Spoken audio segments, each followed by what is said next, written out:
There's a lot about Sarah and Tara that's exactly alike. They drink the same coffee, they have the same great job, and they both have a high-quality education. The only difference? Sarah spent her first 2 years at Carroll Community College, getting the same exceptional education, but at less than half the cost. So while Tara uses her paycheck to make student loan payments, Sarah can use hers for other things, like going out for coffee. Get started at carrollcc.edu. Carroll Indoor Sports Center, celebrating its 30th season. 66,000 square feet of fields and courts. Rain or shine, multiple soccer and lacrosse leagues. Artificial turf fields and courts to rent. Party rooms and snack bar available. Summer camp for the kids. Safe indoor environment for athletes of all ages. Carroll Indoor Sports Center. Your sport, anytime. CMSportsNet is made possible by Carroll Links, Carroll Indoor Sports Center, and Independent Car Service. The Central Maryland Sports Network is a programming service of the Community Media Center.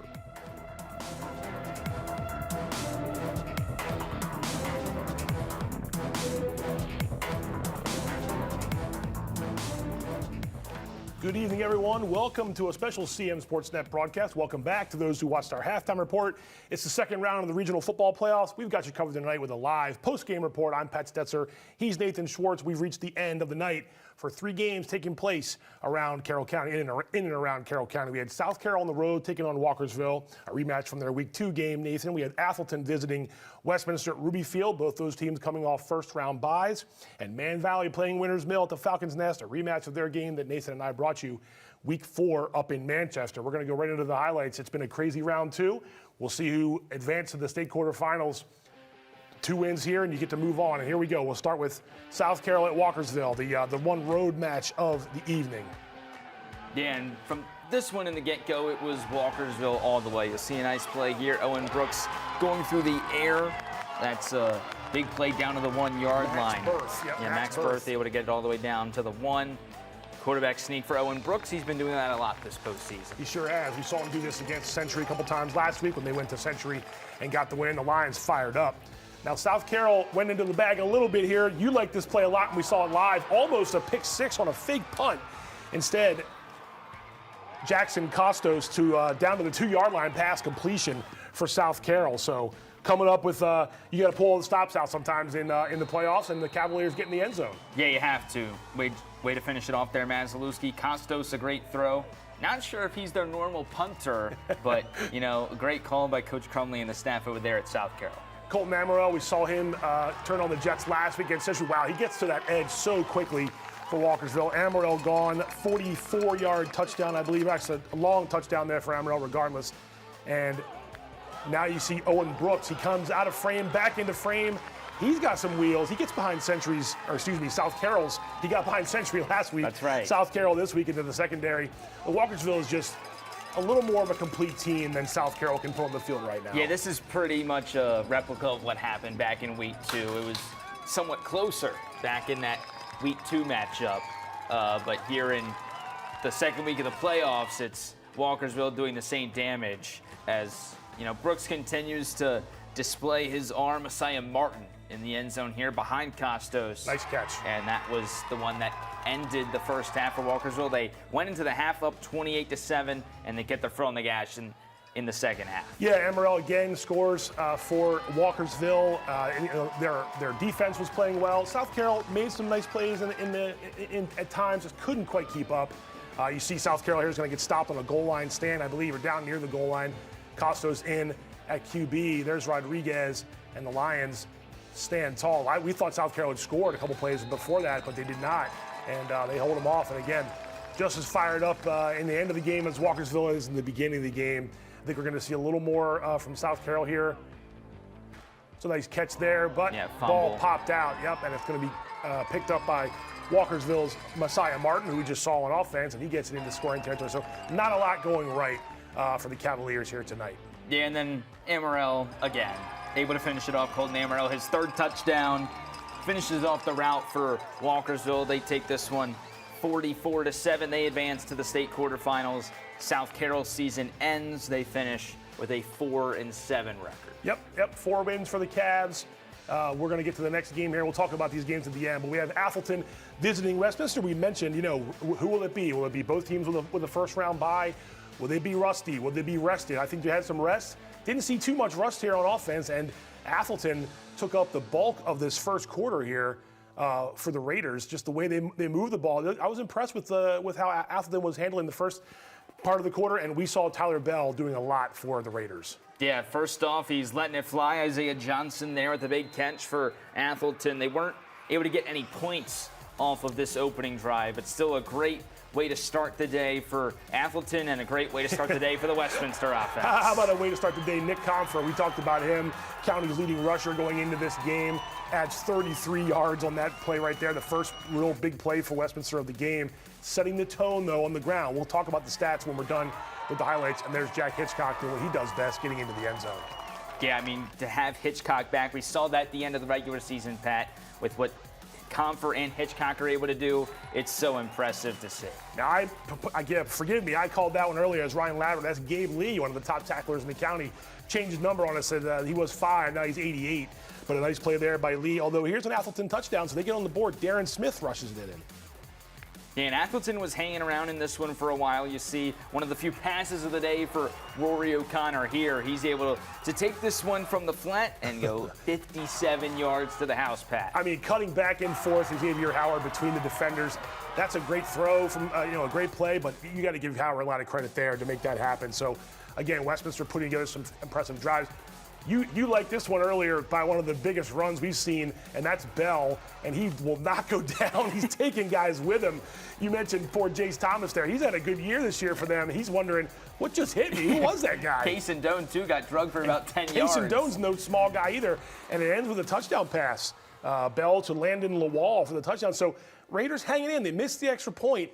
Not a lot of time left in the second quarter, but enough time for this. And like you said earlier, this was a pretty big play. This was a huge play in the middle of the end zone, going for 6. I mean, a huge PBU there for Atholton's Zaire Myrick Brown. And, that holds Westminster to 3 at the end of the first half. Made it 17-13. It was only that 4-point game, Pat, but in the second half, Westminster proved who was the top dog in this one. Correct, and we talked about their rushing game and how they were going to do it. And in terms of, you got the two-headed monster. You can get 3 or 4 guys. Look at Comfer making guys miss. He had himself quite a night. He and Jack Hitchcock, we'll talk about it again. They both went over 100 yards. They both scored 2 touchdowns. Comfer only had 1 on the ground. We're going to see another one of those plays. This is a nice misdirection here, and that is Kaysen Doan. So Doan gets in on the act there. He scores a touchdown. Only 1 carry tonight, and that was it. So pay dirt there. Owls up big here. Here's a punt by Atholton. Not the best one. It's going to get fielded on the short field, and look who it is, number 20, Nick Comfer, pretty much untouched into the end zone. Rare to see a 26-yard punt return for a touchdown. Nothing wrong with that. It was that kind of night for Westminster, Pat. They just continued to pile it on in this second half. Hitchcock doesn't quite get into the end zone here, but a nice play to get his team down inside the 10-yard line. Scary tackle there, too, but glad everybody got up okay there. And, yeah, the stiff arm he tried to use, and I believe Hitchcock cuts it back there, and they give him the touchdown there as well. So the Owls, I don't think it was rust. It just took them a little time to get going. Right. Rest always helps. I don't think you'd mind taking a week off to get ready for the playoffs. And the Owls cruise to the win, 45-21. So they move on to the state quarterfinals next week. And then the county matchup we had that you were sort of licking your chops and rubbing your hands together for, Man Valley Winters Mill, not the same sort of offensive output we saw in that last game. No, it's not. Quite the opposite, actually. And, there was only 22 points in the first matchup back in the end of September. Only 17 combined in this one. And this is kind of the nature of the game right here. This back and forth sloppy battle, but the defenses really reigned supreme today. But how about Bo Snell letting one fly here for Manchester Valley? Malachi, Grosh with the catch. Not something we see from either of those teams a lot of, but they can do it if they need to. A nice throw and a nice job by Grosh to get behind the defender and score. So Man Valley's up here 7-0. And then John Day tries to get a run. Yeah, Ezzy Poutre.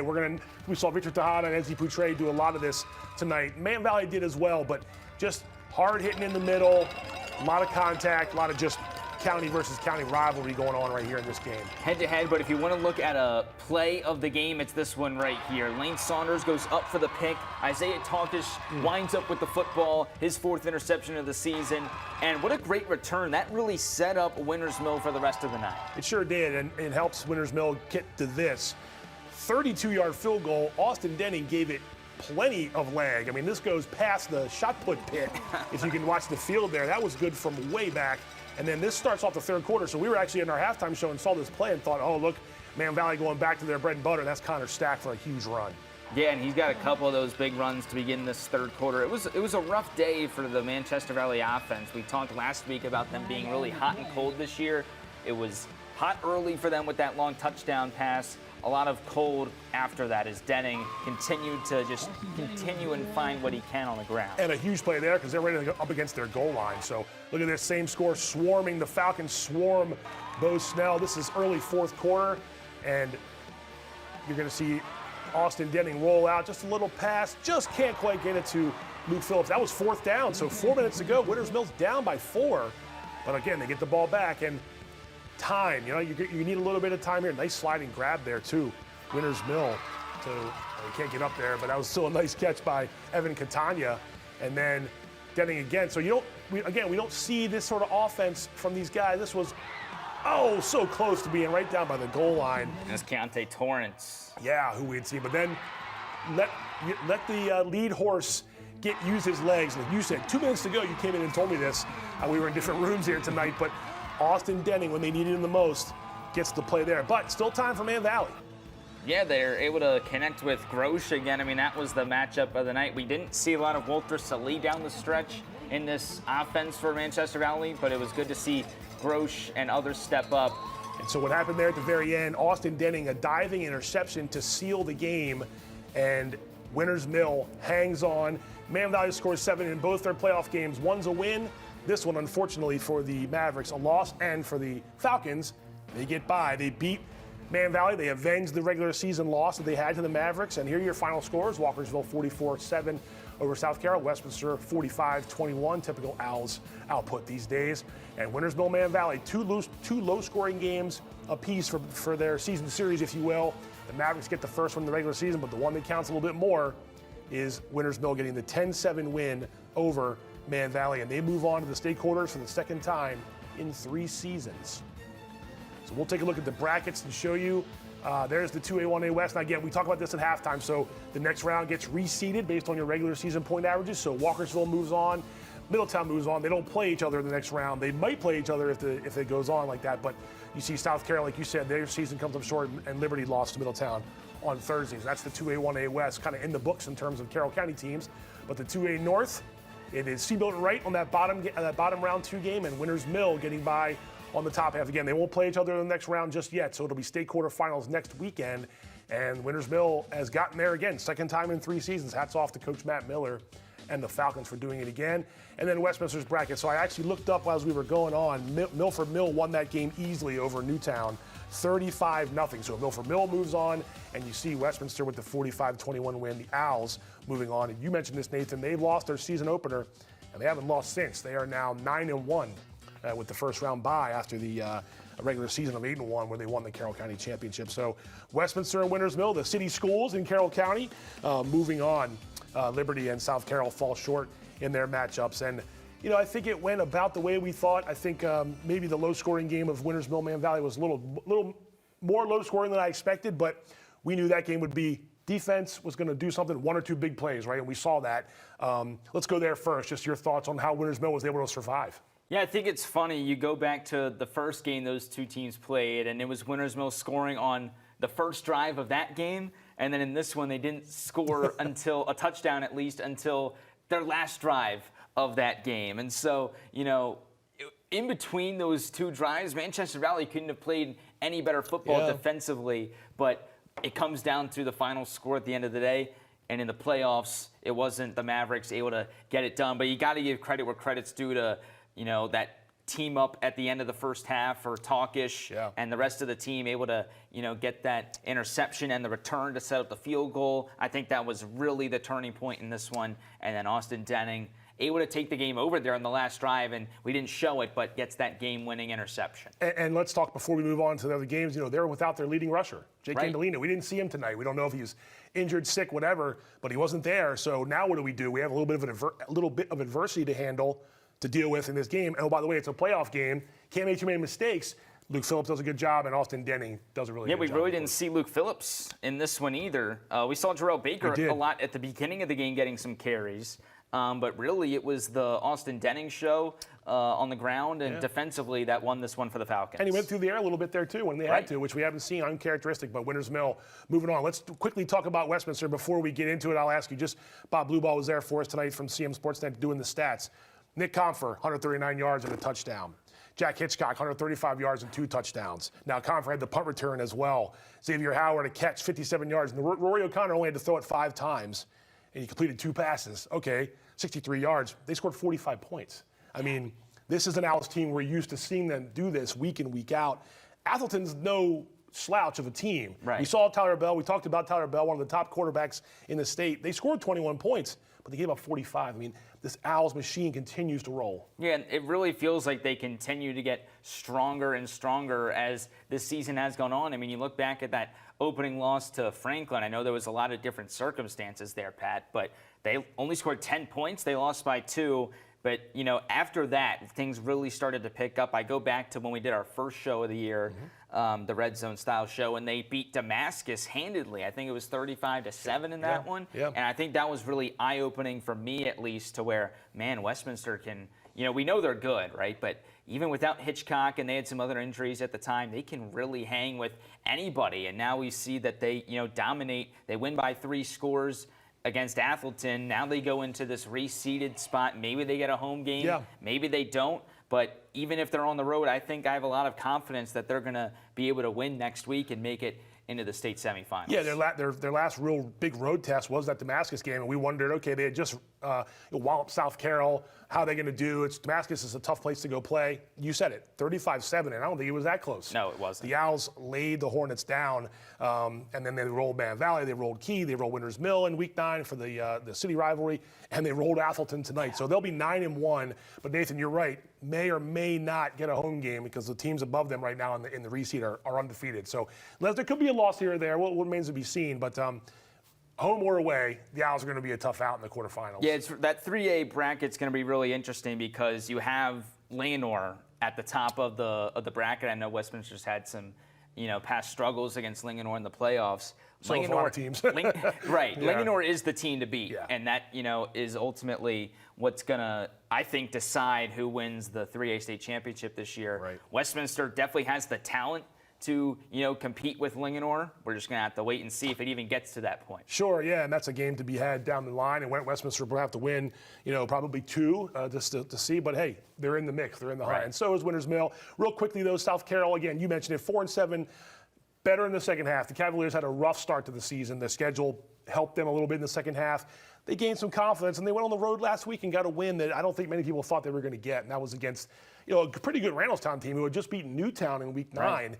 They shut out Randallstown and do just enough and kicked that field goal late, and the defense showed up. Look, tonight was a different story. Walkersville, they had seen them in Week 2 and kind of rolled them then as well. South Carolina ran out of gas tonight a little bit as well. But, a fairly good second half of the season. Some things to build on for Coach Mike Crumley. Yeah, absolutely. And sometimes you just run into a team that's better than you. And that's just, an unfortunate thing about the sport of football. But you have to give, credit to the way they played down the stretch. I mean, that's a team that started 0-5, I believe, and then they rattled off a couple wins. They had a tough loss at Winters Mill in the second to last week. Then they're able to defeat FSK at home on Halloween night and get some momentum going into that playoff game. They beat Randallstown, and, even though things didn't go their way tonight, that's a young team, a team that, didn't have a lot of numbers this year in terms of players on the roster, and they're going to have a lot of talent coming back next year. Yeah, they lose Anthony Rodriguez and Jake Miller and some others, but a lot of juniors. I'm looking at the roster right here, a couple sophomores too. I know Coach Crumley had some JV guys that he liked. They were thin in numbers this year, but they made the most. They won 4 out of 5 games before tonight's playoff loss. So that's it for round 2 in the regional playoffs. We know Winters Mill and Westminster moving on, the 2A, 1A West side and the 3A North. Now, we still got some soccer going on here as well. We mentioned in our halftime report, South Carroll won the 1A state title on the girls' side last night. They beat Hartford Tech. Century's playing tonight. As we came on here, it was scoreless into the second overtime. Century and Mount Hebron in the 2A game. And then tomorrow, Liberty's boys try to make it a back-to-back in the 1A boys soccer state final. It's a rematch against Brunswick. The Lions beat the Railroaders last year in penalty kicks. Look for our social media platforms, Clip Zone highlights from tonight's game with Century and Mount Hebron. And then tomorrow, Liberty and Brunswick boys, we'll have it covered there as well with Clip Zone highlights. And maybe we'll get some reaction after the games from some of the coaches and players. But we have some of that from South Carroll up. Here's some PKs here, actually. Let's see. So Century did go to PKs against Mount Hebron. I mean, it might be going on right now. That was a big save there for That was Mount Hebron's keeper. I was just trying to see. That was Megan Tultival there in the red. So let's see. Century. Yeah, and so it looks like Mount Hebron's got the lead here, at least through the PKs. That's 2-1. And then we're going to do this live here. So that's 2 goals for Hebron. Yeah, none for Century. They got the upper hand. We have no idea what's going on. Let's do it live. This Why is not? raw reactions here, Why folks. not? Yep. So Century down right now. Going to need to score some of these goals in a hurry. Yeah, if this is the third one, I mean, this is crucial here for Century. This is a must-have-it moment right here for the Knights. Reagan Edwards stopped. So 3 saves, and this could clinch it. This will do it. This could clinch it right here if Mount Hebron scores. Oh, saved by Tultival. So hang on, everyone. Not quite yet. Not quite yet. So the goalie's just traded in and out. Let's see what we got here. Can Century put one in? They finally can. That gets them on the board. Hanging on. Tultival trying to stay loose. I think any more goals here gives Mount Hebron the game. Let's see. Yep, and that's going to do it. Yeah, just too many misses early on there for Century. So there you go. So we've got a final score from UMBC Stadium where Century comes up just short in the state finals. A good run. Look, we know that Century, the county champions, 7 in a row, I believe. For Century, as you see the Vikings celebrating, there's your bracket right there. We know Hebron won that in the PKs. 1-0, I guess, officially, because it was a scoreless game until the PKs. Century lost Lena Ham, one of the top players in the county, top players around, to an injury right around the start of the playoffs, maybe the first playoff game. I think it was during the end of the regular season. And that was a big hurdle. Could Century overcome it? Well, they went on a Century-like run in the playoffs, as you see some more highlights from us. Here's the post-game medal ceremony where Mount Hebron gets their well-deserved state championship ribbons. Their first state final, I believe, or state title since 2021. Century was trying to win it for the first time since 22. So some good girls soccer here on back-to-back nights, Nathan. Yeah, South Carroll gets the first soccer state championship in school history. Last night, Santa Croce and Callball doing a great job of getting the offense in that one for South Carroll. Unfortunate that the season ended for Century that way. I mean, they played such a great team in Mount Hebron. They played great all season long. They beat South Carroll at South Carroll earlier this year. So, I mean, no matter what the end result is, it's great to see that these teams are representing the county well in the state tournament, whether it be the 2A or the 1A level. And I'm excited to see what the Liberty boys do tomorrow afternoon. Yeah, you saw them in a thriller last week, too. Almost went to PKs until Zach Bauer ended it for the Lions. And Nathan talked to him after that match. They're fired up about getting back there and trying to win one more or another one. A back-to-back would be a repeat for the Liberty boys. Again, we'll have some Clip Zone highlights for you from that one tomorrow from UMBC Stadium, and that'll wrap up soccer. And we'll still have some football for you next week. Stay tuned to what our coverage will be for that. But we will have Clip Zone highlights for you from UMBC Stadium for the soccer game tomorrow. That's it for us tonight. A good, fun night here in the CMC studios. Thanks for watching. Be sure to catch all of our high school sports content online on Facebook and YouTube, as well as our website at CMSportsNet.com. You can watch us on cable channels 18 and 1072 HD, of course, and be sure to follow us on Instagram, CMSportsNet Action. For Nathan Schwartz, I'm Pat Stoetzer saying thanks again for joining us. Have a great weekend, and we'll see you next time.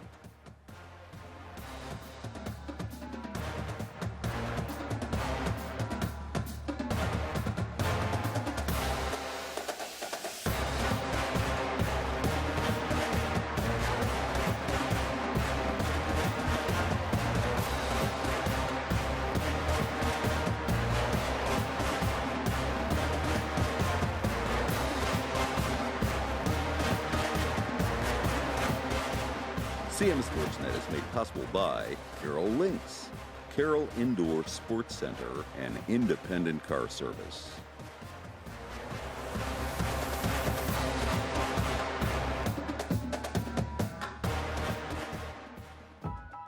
There's a lot about Sarah and Tara that's exactly alike. They drink the same coffee, they have the same great job, and they both have a high-quality education. The only difference? Sarah spent her first 2 years at Carroll Community College, getting the same exceptional education, but at less than half the cost. So while Tara uses her paycheck to make student loan payments, Sarah can use hers for other things, like going out for coffee. Get started at carrollcc.edu. Carroll Indoor Sports Center, celebrating its 30th season. 66,000 square feet of fields and courts. Rain or shine, multiple soccer and lacrosse leagues. Artificial turf fields and courts to rent. Party rooms and snack bar available. Summer camp for the kids. Safe indoor environment for athletes of all ages. Carroll Indoor Sports Center. Your sport, anytime.